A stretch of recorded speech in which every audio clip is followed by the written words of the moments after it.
ఏ సహాయమైనా చేస్తుంది. నన్ను చూడాలనుకుంటే వాళ్ళే వస్తారు.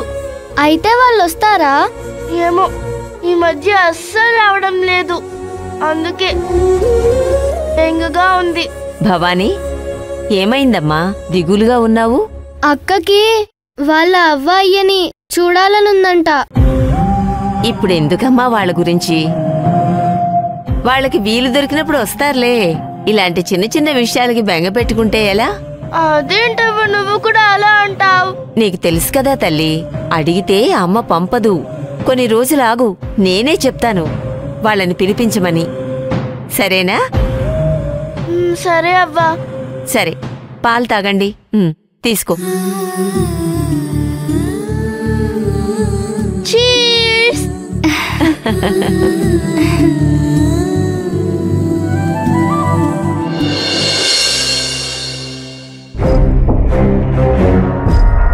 నేను రిజిస్టర్ ఆఫీస్కి వెళ్ళొస్తాను. రావణ్ బాయ్కి చెప్పు. అర్థమైంది కదా?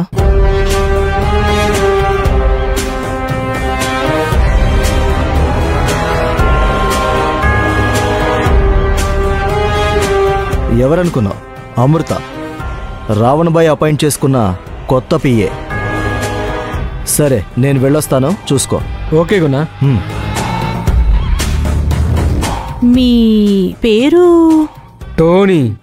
యాంటోనీ. బాండ్, జేమ్స్ బాండ్ అన్నట్టు చెప్పారే.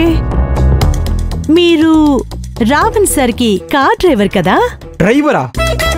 కాదు, రావణ్ బాస్కి గుణ రైట్ హ్యాండ్ అయితే నేను లెఫ్ట్ హ్యాండ్. నాకెలా కనిపించట్లేదు? అనిపించదు, ఎందుకంటే కనిపించకుండా పనులు చేయడమే నా స్పెషాలిటీ. అవునా? రావణ్ సార్కి మద్యం పోయడం, సిగరెట్ వెలిగించడం ఇవేనా కనిపించకుండా చేసేవి? చచ్చా, నన్ను మరీ అంత తేలిగ్గా తీసేయకు. నేను రావణ్ బాస్ చేసే ఒక వ్యాపారానికి ఇన్ఛార్జ్ని. ఏ వ్యాపారం? రియల్ ఎస్టేటా? కాదు కాదు, కల్తీ వస్తుల వ్యాపారం. కల్తీనా? నిన్ను చూస్తే అమాయకుడిలా కనిపిస్తున్నావు. నువ్వు వస్తువుల్ని కల్తీ చేస్తున్నావంటే నేను నమ్మను. నేను చెప్పేది నిజం.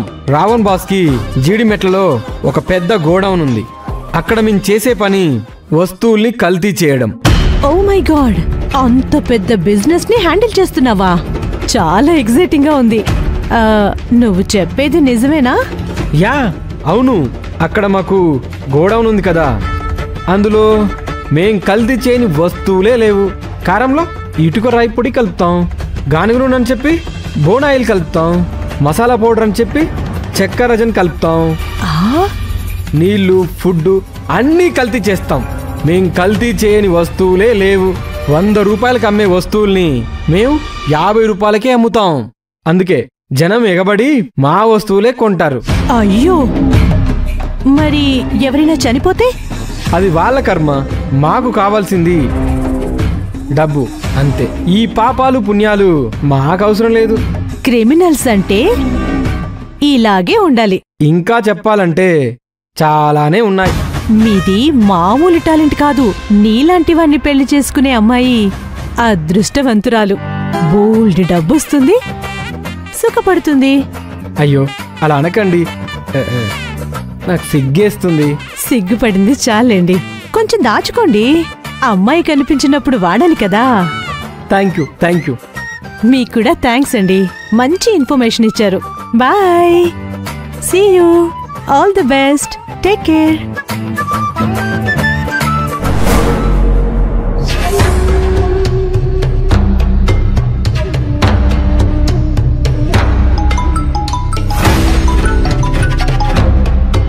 అమృత, ఎలా ఉందక్కడ? రావణ లంకలో రాక్షసుల మధ్య ఉన్నట్టుంది. అది తెలిసే కదా అడుగు పెట్టింది. ఇక్కడ అడుగడుగునా కుట్రలు, కుతంత్రాలు, ఇల్లీగల్ యాక్టివిటీస్ అన్నిటికీ అడ్డే లేదు. అయితే త్వరగానే యాక్టివేట్ అయ్యావు. ఎంత త్వరగా వివరాలు సేకరిస్తే అంత త్వరగా బయటపడొచ్చు కదా. నువ్వు అక్కడ ఎక్కువ రోజులు ఉండడం మంచిది కాదు. ఇంతకీ అక్కడేమైందో చెప్పు. నేను యాంటోనీతో మాట్లాడాను. వాడు చాలా విషయాలు చెప్పాడు. వాడు చెప్పిన విషయాలు విని చాలా భయమేసింది. వీళ్ళని మటుకు ఊరికే వదిలిపెట్టకూడదు. వాళ్ళు చెయ్యని క్రిమినల్ పనులు లేవు అమృత. నేను రికార్డ్ చేసిన వివరాలన్నీ నీకు పంపిస్తాను. ఒక్కసారి నువ్వు చూస్తే నీకే అర్థమవుతుంది. అలాగే, కానీ నువ్వు జాగ్రత్త అమృత. నేను వెళ్ళి వీడియో నీకు పంపిస్తాను, వెయిట్ చేయి. Okay Amrita, thank you, take care.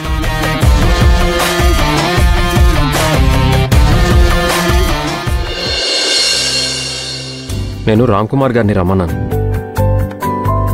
అదిగో వచ్చేసారు. Hi sir. నమస్తే మేడం. నమస్తే.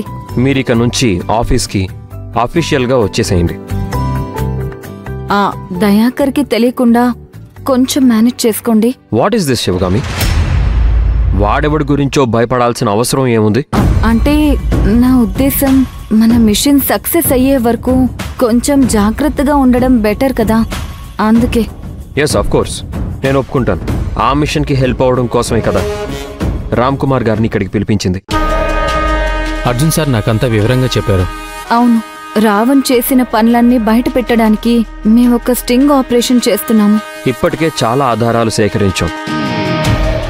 ఆ రావణ్ణి పరిపూర్ణంగా ఫినిష్ చేయాలంటే వాడి మనుషుల్ని గుర్తించి వాళ్ళు చేసిన ఫ్రాడ్స్ అన్నీ బయటికి రప్పించాలి.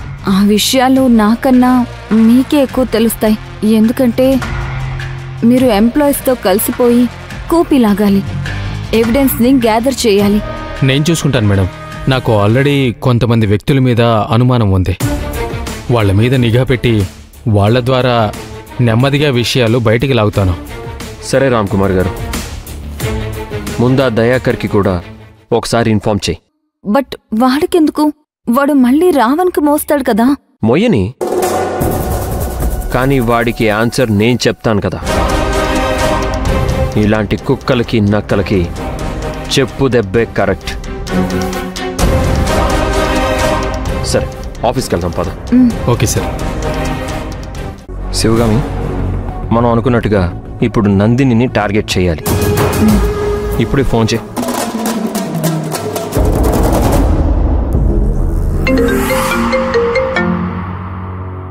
హలో. నందిని, నువ్వు మళ్ళీ ఇంటికి రావాలి. అప్పుడు అది అనుకోకుండా జరిగిపోయింది. నువ్వలా రెడ్ హ్యాండెడ్గా అర్జున్ గడికి దొరికిపోతావని అనుకోలేదు. నువ్వలా దొరకబట్టే అర్జున్కి నేనేం సమాధానం చెప్పలేకపోయాను. అర్జున్ సంగతి తెలుసు కదా, నేనే విసిగిపోతున్నాను. ఎప్పుడు దొరికిపోతానోనని భయపడి చచ్చిపోతున్నాను. అందుకే మళ్ళీ నీకు సపోర్ట్ చేస్తే నా మీద అనుమానం వస్తుంది అని నేను నీకు సపోర్ట్గా మాట్లాడలేకపోయాను. నువ్వు స్కూల్ విషయంలో చేసిన తప్పుల్ని అర్జున్ తట్టుకోలేకపోయాడు. అందుకే ఇంట్లో నుంచి వెళ్ళిపోమన్నాడు. అంతే తప్ప నీ మీద కోపంతో కాదు. ఆ విషయం తెలుసు. నేనే కొంచెం ఆలోచించి అడుగు వేయాల్సింది. ఆ రావణ్ చెప్పాడని నేను గుట్టిగా అతడు చెప్పిందంతా చేసుకుంటూ వెళ్ళాను. అవును, నేను అదే తప్పు చేస్తున్నాను. అతను నిన్ను, నన్ను అతని పనులు చేయించుకోవడానికి పావులుగా వాడుకుంటున్నాడు. నువ్వు నేను కలిస్తే ఏమైనా చేయగలం.